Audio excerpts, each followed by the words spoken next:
Bon, à mon avis, elle aurait déjà dû être rapprochée de la délibération 22, parce que ces deux délibérations installent donc un important centre d'accueil de migrants, près de la Muasse-Lorraine, là-bas rue de l'Ancien Champ de Mars, derrière Castor.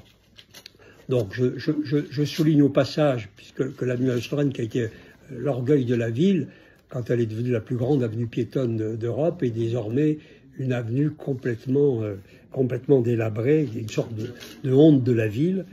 Et puis le centre commercial Castor est lui aussi complètement abandonné. Je dis ça au passage. Donc, vous installez donc dans le bâtiment de la rue de l'Ancien Champ de Mars l'accueil des demandeurs d'asile, l'ADA, et puis vous installez, on verra dans la délibération plus loin, MEDA, 38 et Éclat. Bon, les unes sont chargées d'appuyer les démarches des demandeurs d'asile dont on sait que c'est une grande majorité de migration sociale qui utilise cette procédure pour s'installer sur notre territoire et qu'elles sont donc rejetées par l'Office français de protection des réfugiés apatrides. Le rejet n'entraîne pas automatiquement, on le sait, le départ du pays pour une majorité d'entre eux. Il s'agit donc bien, dans cette procédure, d'un détournement de procédure qui fait l'honneur des pays libres, bien sûr, qui est de recevoir quiconque est persécuté dans son pays. Ce fait est un élément qui est reconnu par tous, et votre technique, que vous avez évoquée au début de votre première intervention, selon laquelle c'est l'extrême droite qui dit ça, aboutit, à mon avis, à renforcer cette extrême droite. Parce que ça, c'est une réalité reconnue par tout le monde. Et vouloir dire que tous ceux qui constatent cette réalité sortent du champ républicain, c'est totalement absurde, c'est contre-productif, on voit bien l'objectif, mais ça n'est pas efficace. Les autres associations que vous allez loger là sont chargées d'aider les demandeurs d'asile dont le dossier a été rejeté par l'Office parce qu'ils ne sont pas persécutés dans leur pays. Ça, c'est la réalité.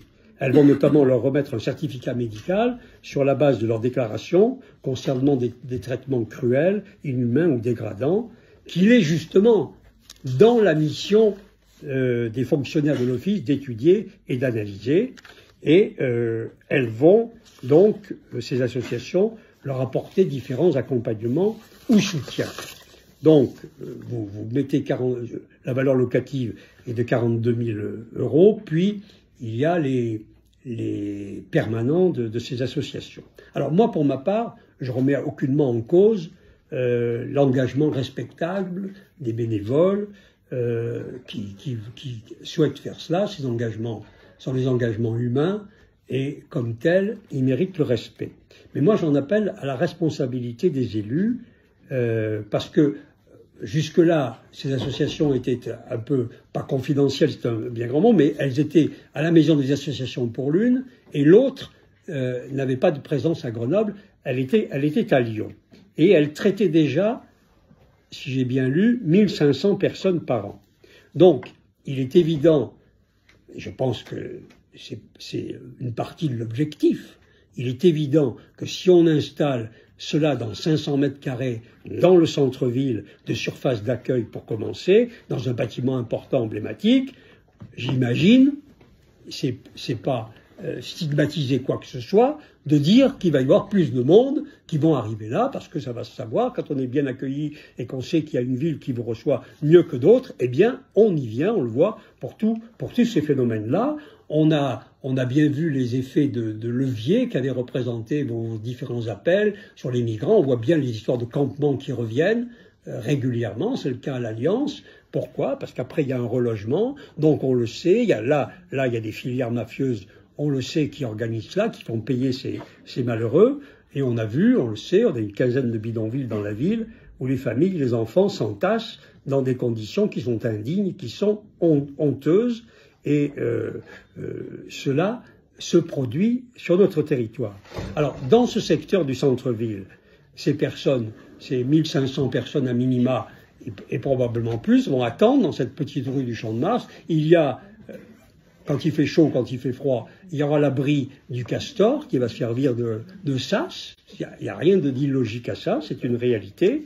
Et évidemment, moi, ce qui me ce qui me fait m'interroger, c'est que, en réalité, là, on s'occupe des dossiers des demandeurs d'asile rejetés.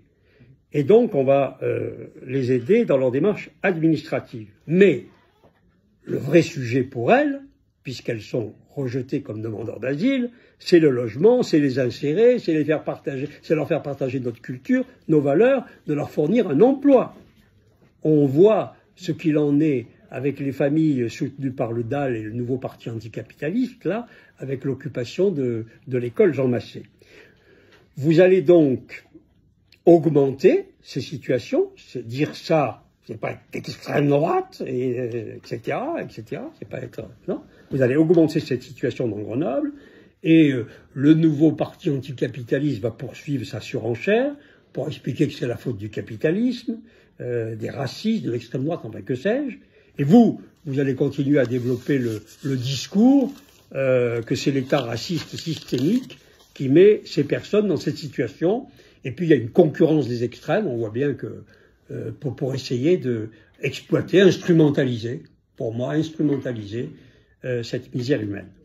Eh bien, et d'autant que vous aurez toujours du mal les uns et les autres à m'expliquer que ces femmes et ces hommes qui risquent parfois leur vie pour arriver dans un pays où règne à la fois le libéralisme sauvage et l'État raciste viennent ici. Bon, c'est bien au contraire, parce que nous sommes le pays le plus socialement protecteur au monde et le plus traditionnellement ouvert que nous sommes choisis, et c'est notre honneur. Faire venir à Grenoble des milliers de migrants, prétendre soutenir ces milliers de personnes en leur faisant croire qu'elles vont obtenir le droit d'asile que l'immense majorité n'obtiendra pas, est totalement irresponsable et ne résout évidemment rien pour eux, rien pour eux, c'est même une forme pour moi de mépris. Parce que vous le mettez, il faudrait mettre en face de ça, en place, en parallèle, pour chacun de ces arrivants, des conditions de dignité humaine, qui s'appellent un toit, qui s'appellent un travail, qui s'appellent la langue, qui s'appellent les mœurs du pays où on vit, parce que, et cela, vous savez bien que vous ne le pouvez pas et vous ne le faites pas. Vous leur donnez l'illusion, et vous voulez surtout donner l'illusion d'une générosité d'affichage qui n'a, pour moi, aucun contenu. Vous savez aussi qu'aucun pays au monde ne peut laisser parmi les 8 milliards d'habitants de la planète quiconque décider de venir s'installer sur son territoire et bénéficier chez nous d'un système acquis de haute lutte, financé par le travail des salariés, qui exploserait très vite sous la charge du nombre. C'est donc vous qui, d'une certaine manière, menacez le plus le système de protection sociale, de santé et d'éducation qui fait notre honneur. Alors nous, notre position est simple. Elle n'est pas d'extrême droite, elle n'est pas machin, ceci, cela. Elle est très très simple. Moi, j'ai déjà été accusé quand j'étais jeune gaulliste. De Gaulle, c'était Franco, c'était le fascisme, j'ai déjà connu tout ça. Je me bats sur la réalité. Notre position est simple. Grenoble ne peut pas accueillir toute la misère du monde. Mais Grenoble doit prendre sa part de la misère du monde.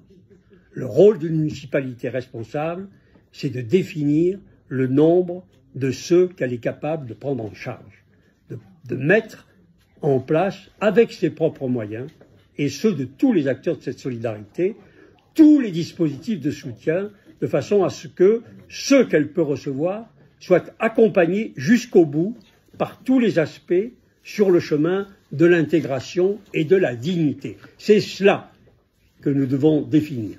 Quelle fierté pour nous ce serait que de savoir que M. X, arrivé du bout du monde, ou pas loin, peu importe, dont on sait qu'il n'obtiendra jamais le droit d'asile, est pris en charge afin qu'il devienne demain un Grenoblois qui travaille, qui a fondé une famille, plutôt que de l'accompagner dans une impasse, dans la longue file d'attente des demandeurs rejetés, dans cette nasse dont il ne sortira jamais qu'épuisé ou vaincu ou marginalisé.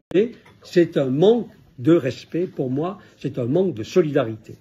Ce qui signifie aussi très clairement de dire aux autres que non, la ville de Grenoble ne peut pas faire plus, sauf évidemment prise en charge par des familles à titre personnel, et je sais que beaucoup le font, à Grenoble et dans l'Isère. Beaucoup manifestent leur solidarité en prenant en charge des hommes ou des femmes et des familles. Je pense que certains d'entre vous le font, j'en suis certain, comme nous l'avons fait nous-mêmes en plusieurs circonstances. Voilà la vérité. Le rôle d'un responsable public est de l'exprimer avec gravité, mais avec douleur aussi, parce que c'est difficile. Mais son rôle est de séparer son éventuelle conviction personnelle qu'il peut traduire par ses actes de personne, le séparer des décisions qu'il doit prendre afin de respecter la collectivité dont il a la charge. C'est mentir à cette misère humaine que de lui faire croire que vous allez démultiplier par ces dispositifs, que c'est une solution pour elle. Je pense que c'est aussi pas faire du bien à Grenoble, qui mérite mieux en matière de générosité et en matière de solidarité. Parce que Grenoble a prouvé en maintes circonstances qu'elle peut donner le meilleur dans ces domaines. Mais ce meilleur, c'est pas la démagogie, c'est pas l'irresponsabilité, c'est une organisation avec tout ce que ça implique et avec tous les acteurs concernés. Sinon, vous allez mettre cette ville et ceux que vous accueillez dans un grand danger.